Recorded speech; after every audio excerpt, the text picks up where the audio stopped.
Pilipino. Hello, magandang araw po. Naka-live po ngayon si Atty. Harero. Okay, panoorin natin yung pinagsasabihan. Magiging santo daw si si Tangina. Tangina, tumanaw ka na.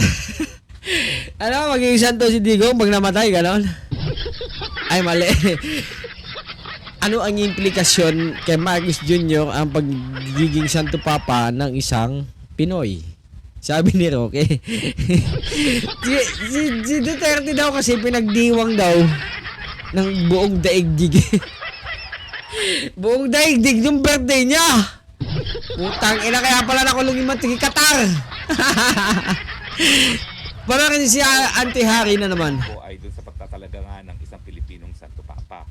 Sa tingin ko, kung hindi ka pareho, mas malaking pagdiriwang yung mangyayari kung magkakaroon ng Santo Papa. Pero malalagay talaga na naman tayo sa world stage. Unang-una nga dahil dun sa suporta na ipinakita natin, suporta at pagmamahal na pinakita natin kita Tatay Digong, at yun naman yung suporta at pagmamahal na suporta daw na pinakita kay Tatay Digong. Tagle.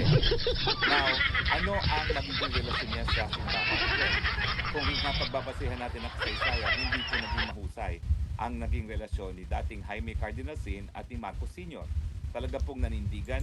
Mas malala naman, hindi naging maayos ang relasyon ni Duterte sa Diyos, kundi naging maayos ang relasyon niya kay Satanas.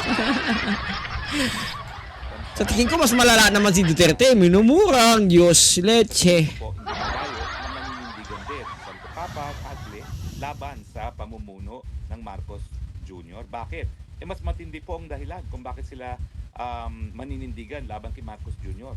Dahil ang pag-uusapan na po ngayon ay moralidad. Droga, yung bisyo na yan po ay nakaka-apekto sa moralidad na talaga namang pong larangan ng ating simbahang Katolika.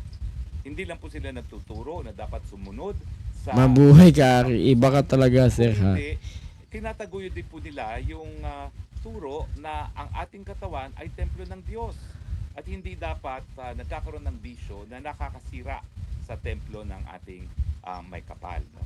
So sa tingin ko po, sa issue pa lang ng pagiging bangag, magkaka-issue na po si Santo Papa. Magkaka-issue rin po ang Santo Papa, Tagle, dahil nga po dun sa napakalawak na kahirapan sa Pilipinas at lalo pong lumalawak ang diferensya ng mga may mga kaya sa mga naghihirap. Dahil sa inyo yun, mga gago kayo. Nandito nga po tayo, 52% na ang self-rated at hindi po yan ang record. Ang record ay 64%. So, in short, ayaw mo maging Santo Papa si Cardinal Tagle. Mas malala, anong gusto mo maging Santo Papa? Si Digong. O maging Santo si Digong. Yung ba gusto mo magiging Santo si Digong? Fine! Ipakita nyo nga yung Santo Digong dito. Na-measure po ng SWS ng December of 2024. At hindi po imposible na babalik uli yung ganyang 64% na self-rated poverty. At saka yung poverty incidence nga po ay pinakamatindi na since COVID. Alam nyo naman, ang simbahang Katolika talagang naninindigan yan na kinakailangan magkaroon ng social justice, na kinakailangan mas maraming makuha miski dito sa kingdom on earth ang mga mahihirap kesa ang mga mayayaman. At syempre, issue ng moralidad din, yung lantarang korupsyon sa ating lipunan, no? Na sa tingin ko naman po ay talagang magiging